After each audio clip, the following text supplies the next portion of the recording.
पुनः आप सभी का स्वागत है आपके अपने यूट्यूब चैनल हिंदी पद्मावत में। कैसे हैं आप सभी? आशा करते हैं आप सभी बेहद अच्छे होंगे। आज की इस वीडियो में हम पढ़ने वाले हैं विश्व की भाषाएं एवं उनका वर्गीकरण।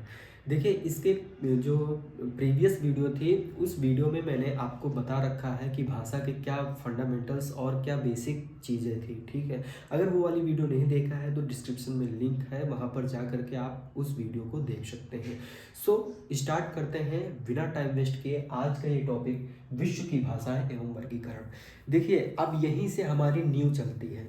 जब हम आपको पढ़ाएंगे कि भारतीय आर्य भाषा कहाँ से आया, क्यों आया, कैसे आया, तो सबसे पहले नींव के विषय में आपको जानना बेहद ज़रूरी होता है कि आया कहाँ से है। जब ये समझ में आ जाए कि आया कहाँ से है तो सारी चीज़ें आगे अपने आप ही सॉल्व हो जाती हैं। तो चलिए इसको बड़े ही ध्यानपूर्वक हम लोग पढ़ते हैं और इसे ज़रा अच्छे से समझिएगा। ठीक है, तो देखिए, विश्व की भाषाएं एवं उनका वर्गीकरण। सबसे पहले गणना के अनुसार हम आपको बता दें कि कुछ विद्वानों ने इनकी संख्या 2796 में मानी है, तो कुछ विद्वानों का अनुमान है कि इसकी संख्या 3000 के करीब है। ठीक है, मीन्स कोई क्लियर नहीं है कि यही इतनी ही भाषा है, अनुमान अनुमान के हिसाब से है। ठीक है ना, तो इसको एकदम एग्जैक्ट ही नहीं होता है, लगभग करके इसलिए बताया जाता है। नेक्स्ट, सबसे प्यारी सी बात यह है कि संसार की भाषाओं को जो है इसका वर्गीकरण हम दो प्रकार से करते हैं। एक होता है आकृति मूलक वर्गीकरण, ठीक है, और दूसरा होता है पारिवारिक वर्गीकरण। देखिए, पारिवारिक वर्गीकरण का मतलब होता है जो वंश से आया, जो कुल से आया, इसलिए इनके अन्य नामों में वंशात्मक, कुलात्मक और ऐसे पारिवारिक वर्गीकरण के नाम से जाना जाता है।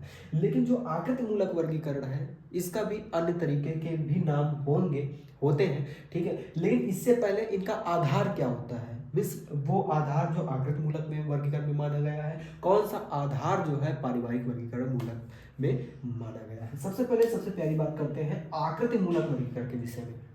इसका आधार दो है। पहला कि वाक्य रचना और रूप रचना यानी पद रचना। इसमें वाक्य रचना का विशेष महत्व होता है और पद रचना का विशेष महत्व होता है। दूसरी बात ये आपको आना चाहिए कि आकृति मूलक वर्गीकरण का सर्वप्रथम जो आकृति मूलक वर्गीकरण का जो सर्वप्रथम इसका वर्गीकरण किया था, वो किसने किया था? तो उसको किया था प्रोफेसर स्लेगल ने। किसने किया था सर्वप्रथम वर्गीकरण आकृति मूलक का? तो प्रोफेसर स्लेगल ने किया था। ठीक है, नेक्स्ट प्यारी सी बात है कि पारिवारिक वर्गीकरण में जो आधार है वो इससे हटके है। इसमें चलता है रचना तत्व और अर्थ तत्व। ठीक है, रचना तत्व और क्या चलता है? अर्थ तत्व। अर्थ तत्व का होना बेहद जरूरी है। आपको पता है ऐसी कौन सी भाषा होगी जिसे आप समझो ही ना? ठीक है, ऐसी कौन सी भाषा, अगर किसी अन्य भाषा में हम आपसे बात करने लगे, अगर आपको इंग्लिश आता है, अगर हम आपसे मराठी में बात करने लगे, पंजाबी में बात करने लगे, तो शायद आप हम उस भाषा को कम ही समझ पाएंगे या समझ ही नहीं पाएंगे। पढ़े होंगे, उससे रूबरू होंगे तभी समझ पाएंगे। तो कहने का मतलब ये है कि पारिवारिक वर्गीकरण में वो भाषाएं आती हैं जो परिवार से निकली हुई भाषाएं होती हैं। मीन्स कहने का मतलब, अगर आप हिंदी बोलते हैं तो आपके बच्चे भी हिंदी बोलेंगे, अगर आप इंग्लिश में बात करते हैं तो आपके बच्चे भी इंग्लिश में ही बात करेंगे। ठीक है, तो ये होता है पारिवारिक वर्गीकरण।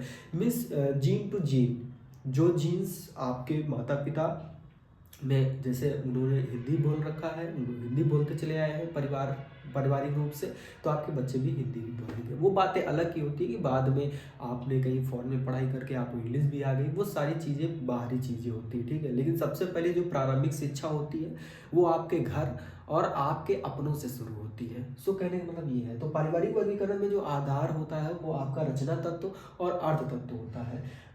देखा जाए तो इसका जो आधार मुख्य रूप से बनाया गया है वो बनाया गया है भाषा के इतिहास को मानकर।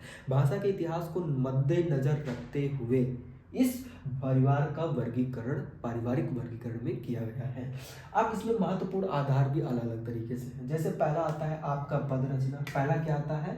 पद रचना आता है। दूसरा आपका वाक्य रचना, तीसरा ध्वनि, चौथा अर्थ और पांचवा शब्द और छठा आता है स्थानिक समीपता।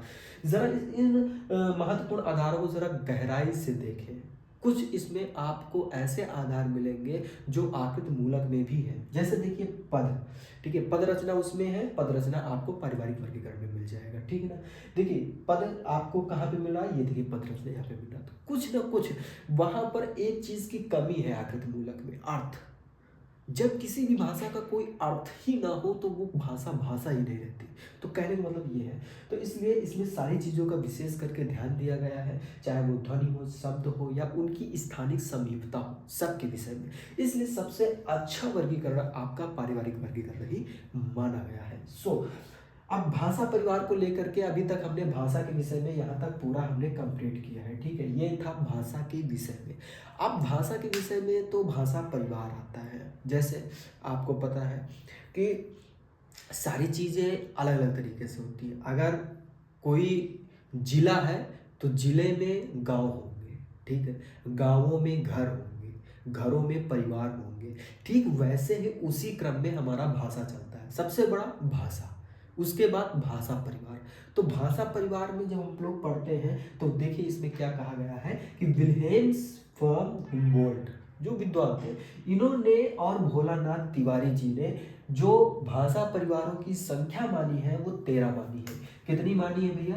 13 मानी है। अगर आ जाए कि भाषा परिवारों की संख्या 13 किस विद्वानों ने मानी है, तो मीन्स विल्हेम्स फॉन हुम्बोल्ट या भोलानाथ प्लस भोलानाथ तिवारी जी ने। अच्छा, फ्रीडिश म्यूलर जी ने इसकी संख्या 100 मानी है। कितनी मानी है? 100 मानी है। सब लोगों ने अपने अनुमान तरीके से अपने अपने विचार, अपने अपने मत प्रस्तुत किए हैं, ठीक है। लेकिन निर्विवादित रूप से, निर्विवादित या निर्विवाद, निर्विवाद का मतलब होता है किसी प्रकार का कोई विवाद नहीं, सबके मतानुसार, सब विद्वानों के मत के अनुसार उनसे राय ली गई, उनसे बातें हुई, चीतें हुई, तो वहां पर निर्विवाद हुआ। इसीलिए लिखा गया है कि इसमें कोई विवाद नहीं है। निर्विवादित रूप से 4 भौगोलिक क्षेत्र, कितने भौगोलिक क्षेत्र भैया? 4 भौगोलिक क्षेत्र के अंदर 18 भाषा परिवार को मान्यता दी गई। कितनी भाषा परिवार को? 18 भाषा परिवार। मीन्स कितने भौगोलिक क्षेत्र है? 4 भौगोलिक क्षेत्र है। आपको तो पता है, चाहे यूरेशिया हो, चाहे अमेरिका हो, है ना, और चाहे आपका दैट इज चाहे आपका यूरेशिया हो। आपको आगे जब आपको पढ़ाएंगे 4 भौगोलिक क्षेत्र, तो उसमें हम आपको बताएंगे कि उसमें 18 भाषा परिवार कौन कौन से आते हैं और हम लोग किस भाषा परिवार में आते हैं। यूरेशिया में आते हैं, यूरेशिया में 10 भाषा परिवार चलते हैं, आपको पता है ना, ठीक है। तो ऐसे ही जितने भी आपके भाषा परिवार हैं, ठीक है, 4 भौगोलिक क्षेत्र आपको बताएंगे, उनके भाषा परिवारों के विषय में समझाएंगे। आज की वीडियो में जो आपने पढ़ा वो सिर्फ इतना सा पढ़ा है कि विश्व की भाषाओं का वर्गीकरण कितने भागों में हुआ है, कैसे हुआ है और कौन कौन सी चीज़ों का हुआ है। नेक्स्ट वीडियो में हम आपको बताएंगे कि 4 भौगोलिक क्षेत्र में 18 भाषा परिवार कौन कौन से हैं। आज की वीडियो में बस इतना ही। नेक्स्ट वीडियो में नेक्स्ट टॉपिक। धन्यवाद।